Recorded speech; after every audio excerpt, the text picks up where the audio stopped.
So it is officially day 5 of the Advent tea year, and so here we go again. Today's tea is chocolate chili chai. It's a steady and tasty alliteration, or so we hope, right?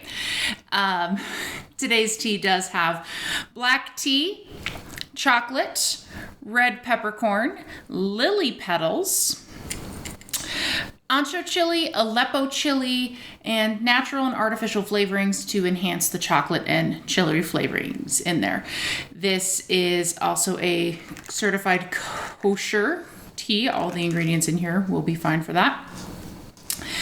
You will steep this tea at 95 degrees Celsius for 3 to 5 minutes. I will probably go ahead and let it run that 5-minute steep so that I can really build some of those flavors, because I want to make sure I have the best tasting opportunity here.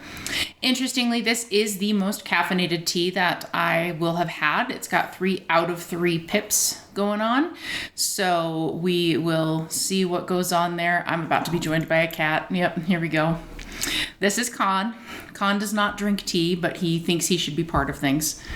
Go away. Thank you. Anyway, so, this is the most caffeinated tea, as I was saying. So naturally, I am drinking it in the evening after a previous night of just not sleeping well. So, choices were made, and now we're here. As a friend of mine likes to say, success isn't for everyone, and so we'll see how that all goes. No, don't bump that. Cats, man. All right, let's go ahead and see if I can get this open so I can smell it.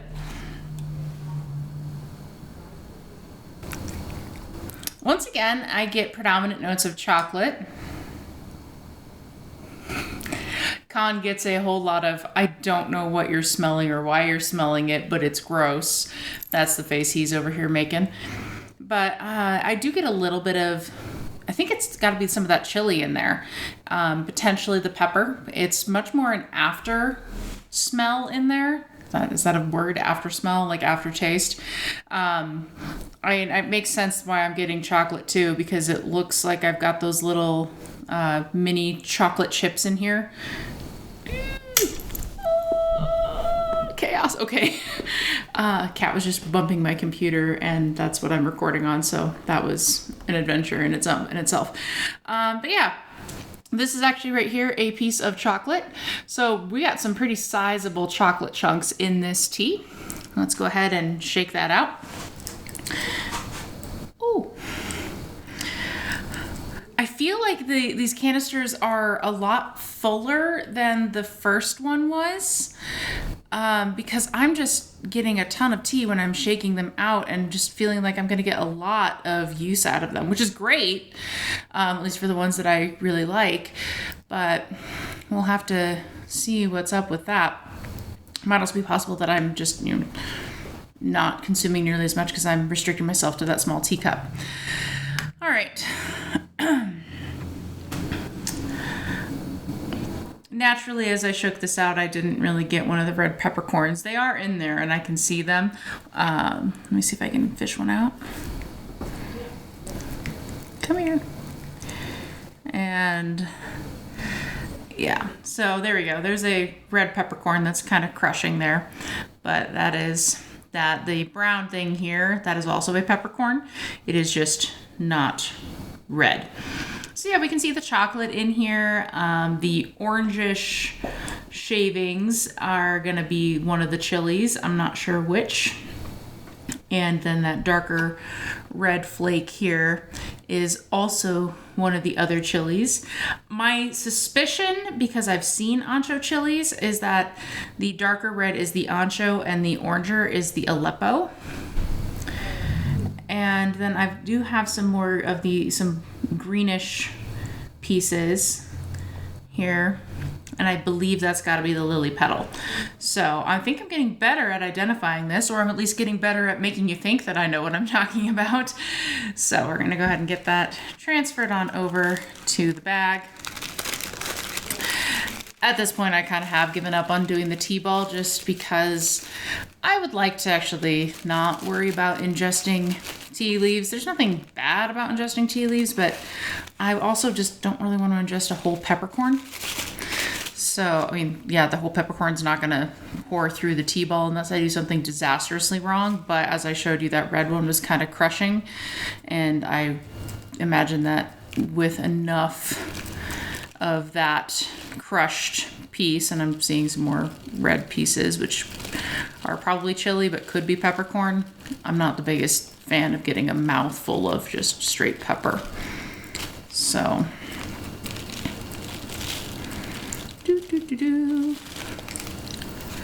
there we go. Cinch that on closed. And we'll go ahead and continue.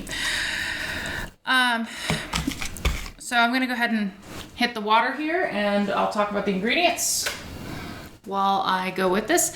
If you've kind of paid attention to how I choose which ingredients to talk about, I tend to choose the ones that will either be a major factor in why the flavor is that way, or potentially something interesting about an ingredient that we all think we know a lot about, for instance, cinnamon.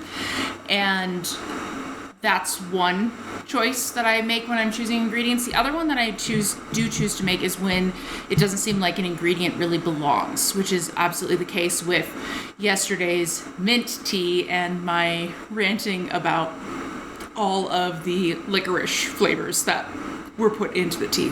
Excuse me. So today is actually one of the ones where I'm talking about what's going to be contributing to the actual flavor of the tea. So I'm going to talk about the ancho chili, the Aleppo chili, and a little bit about the red peppercorns, because at this point we've now had 2 days in a row where pepper is a primary ingredient in the tea. So it's possible that you might be wondering, why would someone put pepper in tea? And so we'll address that really briefly. There's not really a ton to say about pepper. Most of us, I think, have had it at this point and consumed it, and have seen plenty of cartoons where pepper makes people sneeze, and so we're pretty familiar with it, but we not necessarily know why there's pepper in tea. So talking about ancho chilies first. Ancho chilies are the dried form of the Mexican poblano chili. They are the exact same plant. Ancho gets its name for what happens to the poblano when you dry it. It flattens out and becomes wide, and ancho means wide. So it is a wide chili when it's flattened out, vaguely heart-shaped. And in order to get that ancho chili, you will leave the poblano to ripen until it is red, and then you harvest it and go ahead and dry it out. And really what you do with your ancho chilies is pretty much up to you, but anchos are used in mole sauces. So you can puree them, you can chop them up, you can powder them and use them in sauces, in soups, in marinades, all kinds of things like that. But that is the primary way that people consume ancho chile, is in some kind of sauce. Again, mole sauces use ancho chilies. Anchos do have a sweeter, milder taste, so we're not looking at a ton of heat, but I do know that plenty of people find anchos spicy enough on their own, because in general, the redder the chili or pepper, the warmer it is. So because anchos are the red poblano, they are going to be spicier than the green poblano. And that's just the way that it goes. The Spice and Tea Exchange website claims that anchos actually have a deep, rich flavor with nuances of raisins or coffee. So again, I told you that anchos are going to have a sweeter flavor.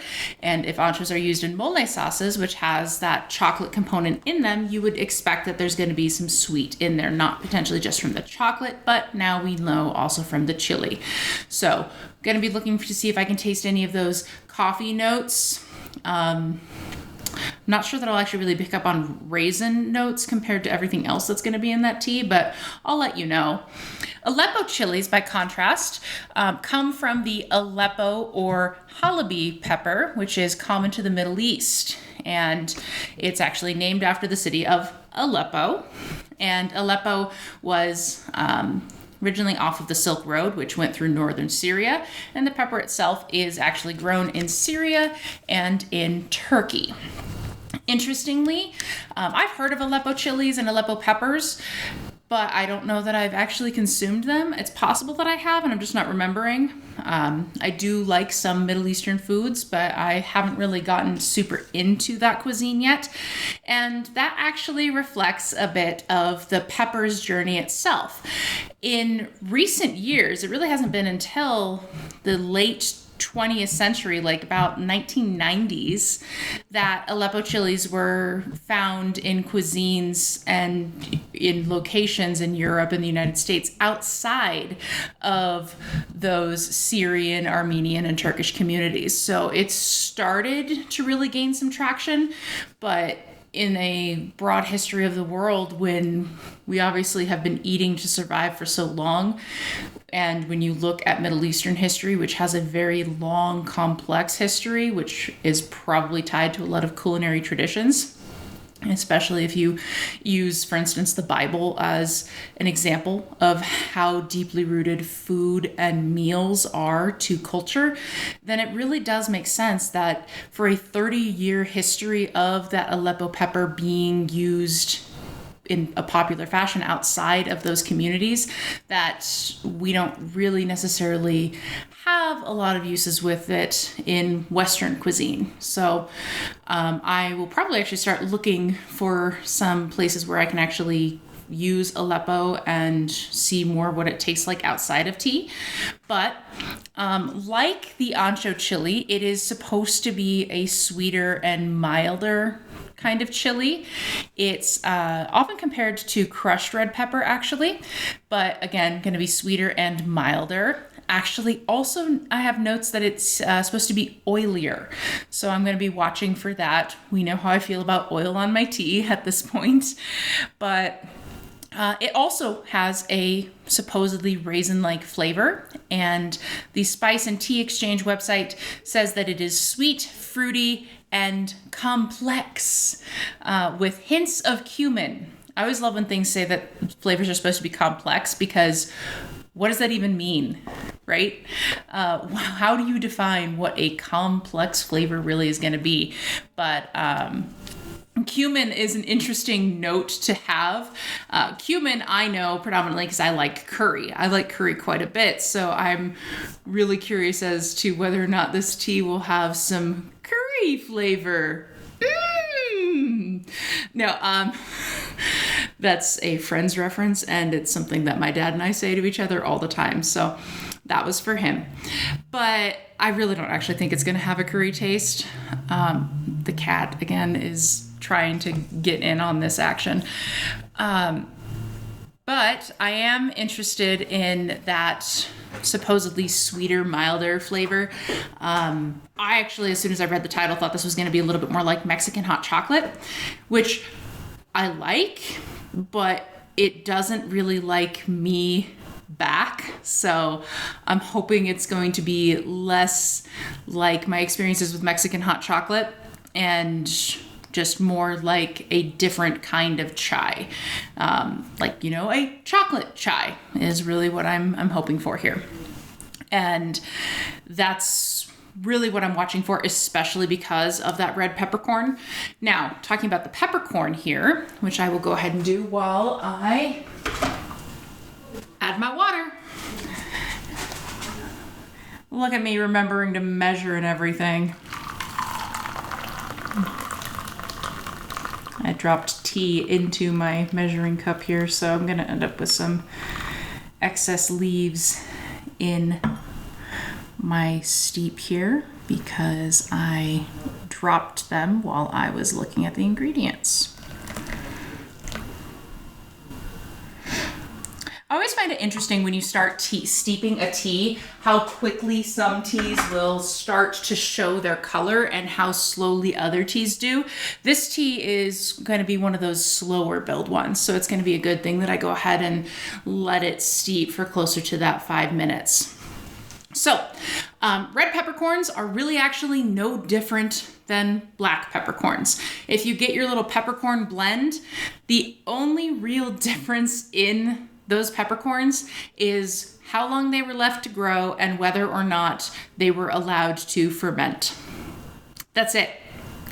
So, black pepper that a lot of us really like. It's great to add to mac and cheese, to your eggs, those kinds of things to really bring a little bit of heat and maybe accent some of the other natural flavors that are there. That black pepper, it's only black because you let the peppercorn ferment. That's it. So you are eating a fermented food whenever you put black pepper on top of your other food. And if that ruined black pepper for you, I'm not sure if I'm sorry or not. I just think it's kind of funny that we make this big deal out of, oh, it's pink peppercorn, it's red peppercorn, it's white pepper. It's all the same plant. And you're only going to be accessing different notes of the same flavor depending on how long you let it grow. So a red peppercorn is just a ripe peppercorn. You take the little green peppercorn, let it ripen to red like a berry, and then you go ahead and harvest it, and you don't let it ferment, and you just, send it off on its way kind of thing. Red peppercorns and pink peppercorns are the exact same thing. Just when they are lighter in color, it sounds fancier to call them pink peppercorns than this lightish red peppercorn. A light red is pink. I'm sorry. It's pink. In any case, your use of pepper can actually help you absorb some of the nutrients from your other foods. And that's actually another good reason to use pepper. In part, I think it's because, sorry, I'm itchy. I think it's because of that fermented nature. When you think about other foods that we allow to ferment and the amazing health benefits they provide, including things like kimchi, kefir, and the like with that, the fermenting actually does have other health benefits with it. And in the case of pepper, especially black pepper, because again, that's the fermented peppercorn, what it does is it helps your body get nutrients from the things that it pairs with. So green tea is actually supposed to be really, really good for you, right? So when you put green tea with black pepper, the black pepper will help your body absorb more of the good stuff out of that green tea. And other examples of what you might pair with your black pepper include like turmeric, which is also really good for you. It helps reduce inflammation, which is one reason why some people do use it actually to whiten their teeth. It strangely works, but it also helps decrease inflammation along the gums. I'd be curious to actually see if you get more benefit if you use it with a little bit of black pepper at the same time. Who knows? But that's one of the major reasons why you would put pepper into your tea. It's going to help you get more nutrients out of that tea. So that is my little mini lecture on the ingredients in today's tea. I'm gonna go over here and check on that steep. There we go. It was hiding underneath the tea bag. Look at that. The technique here of stirring the tea with the tea bag is born out of laziness. I don't want to have to go hunt down a spoon, even though it is right behind me. It actually also has to do with the dishes. I don't want to do those. So I'll go ahead and there we go.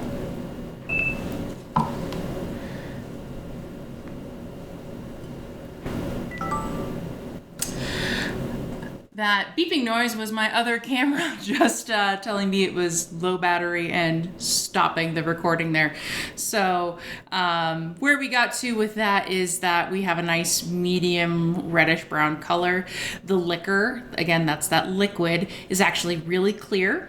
I can see straight to the bottom of the cup, and yes, I can see where I have those little tea leaves that I had dropped into my measuring cup. So those are there. Aromatically, from that smelling perspective here,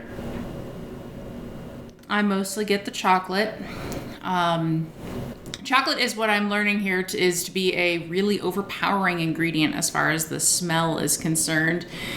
I do have a little oil on the surface of my tea, but not a ton. So let's go ahead and taste it.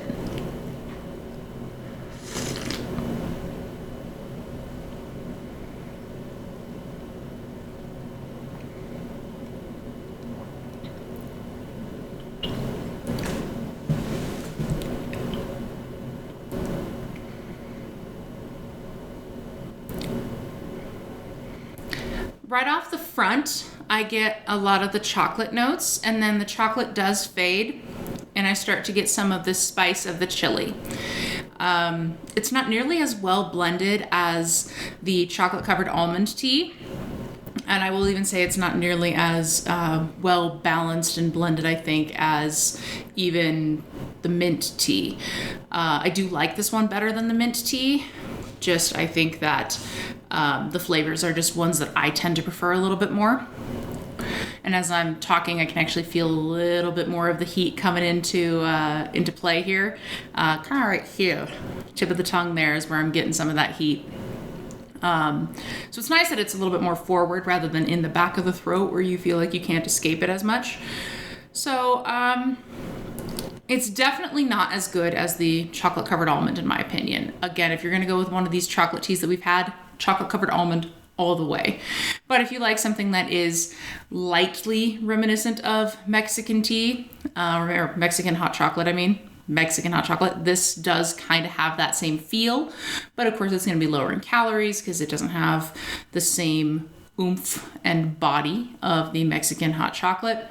I do actually think this is a bit spicier than Mexican hot chocolate. And if you are sensitive to spice, the more that I'm talking from really just 1-2 sips here, it's not going to be something that you're really going to enjoy.